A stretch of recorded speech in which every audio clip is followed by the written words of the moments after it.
नमस्कार दोस्तों, आप सभी का स्वागत है हमारे YouTube चैनल में। दोस्तों, आज हम आपको हनुमान जी के बारे में कुछ विशेष बताने जा रहे हैं, इसलिए इस वीडियो को अंत तक जरूर देखें। दोस्तों, हनुमान जी इस कलयुग में सबसे ज़्यादा जागृत और साक्षात देव माने गए हैं। कलयुग में हनुमान जी की भक्ति ही लोगों को दुख और संकट से बचाने में सक्षम है। बहुत से लोग किसी बाबा, देवी देवता, ज्योतिष और तांत्रिकों के चक्कर में भटकते रहते हैं, क्योंकि वे हनुमान जी की भक्ति की शक्ति को नहीं पहचानते। ऐसे भटके हुए लोगों का राम ही भला करे, राम ही उन्हें बचाए और राम जी की कृपा से ही उन्हें हनुमान जी की शक्ति का आभास हो। तो दोस्तों, आइए अब जानते हैं हनुमान जी कहाँ रहते हैं और उनके क्या सबूत हैं। दोस्तों, यत्र यत्र रघुनाथ कीर्तन तत्र कृत मस्तकांजलि वाष्पपारि परिपूर्ण लोचनम मारुतिम नमत रक्षसांतकम। अर्थात इसका अर्थ यह है कि कलयुग में जहाँ जहाँ भगवान श्री राम की कथा कीर्तन इत्यादि होते रहेंगे, वहाँ हनुमान जी गुप्त रूप से विराजमान रहेंगे। सीता जी के वचनों के अनुसार अजर अमर गुण निधि सुत हो करहूं बहुत रघुनायक छो। यदि मनुष्य पूर्ण श्रद्धा और विश्वास से इनका आश्रय ग्रहण कर ले, तो फिर तुलसीदास जी की भांति उसे भी हनुमान और राम दर्शन होने में देर नहीं लगेगी। हनुमान जी के जीवित होने के प्रमाण समय समय पर प्राप्त होते रहे हैं, तो इस बात को प्रमाणित करते हैं कि हनुमान जी आज भी जीवित हैं। 16वीं सदी के महान संत कवि तुलसीदास जी को हनुमान जी की कृपा से ही राम जी के दर्शन प्राप्त हुए। कथा है कि हनुमान जी ने तुलसीदास जी से कहा था कि राम और लक्ष्मण चित्रकूट नियमित आते रहते हैं, मैं वृक्ष पर तोता बनकर बैठा रहूंगा। जब राम और लक्ष्मण आएंगे, मैं आपको संकेत दे दूंगा।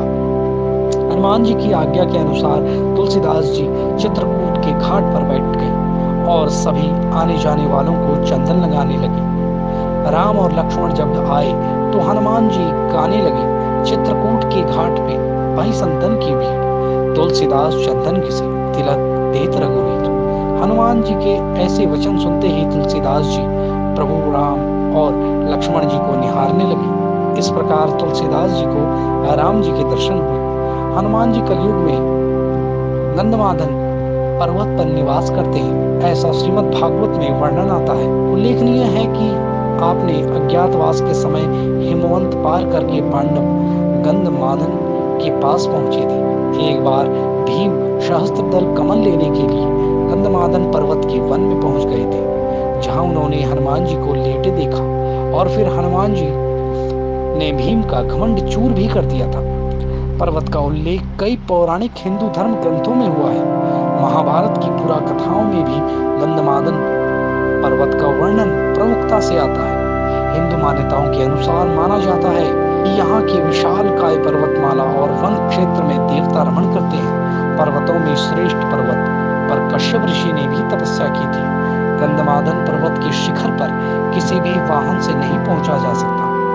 गंधमादन में ऋषि सिद्ध चारण विद्याधर देवता गंधर्व अप्सराएं और किन्नर निवास करते हैं। इसी नाम से एक और पर्वत रामेश्वरम के पास भी स्थित है, जहां से हनुमान जी ने समुद्र पार करने के लिए छलांग लगाई थी। लेकिन हम उस पर्वत की बात नहीं कर रहे हैं, हम बात कर रहे हैं हिमालय के कैलाश पर्वत के उत्तर में दक्षिण के केदार पर्वत की स्थित गंधमादन पर्वत की।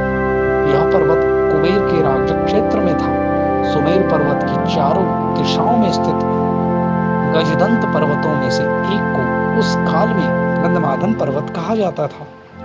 आज यह क्षेत्र तिब्बत के इलाके में है।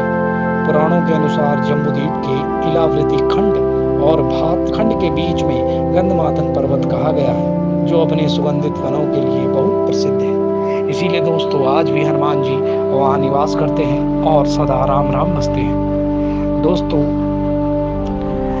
अगर आपको भी हनुमान जी की शक्ति का आभास जल्द से जल्द करना है, तो केवल मात्र 21 दिन के लिए प्रतिदिन 1008 हनुमान मंत्र या संपुटित राम नाम बीज मंत्र लेने से आपको जल्द से जल्द हनुमान जी की शक्ति का आभास होगा। यह प्रक्रिया किसी सक्षम गुरु द्वारा ही करें। गुरु द्वारा ग्रहण करने के बाद यह अवश्य आपको प्राप्त होगी। तो दोस्तों, ऐसी कुछ खास खबरों के लिए आप हमारे चैनल को सब्सक्राइब करना ना भूलें और बेल आइकन को ज़रूर दबाएं। धन्यवाद।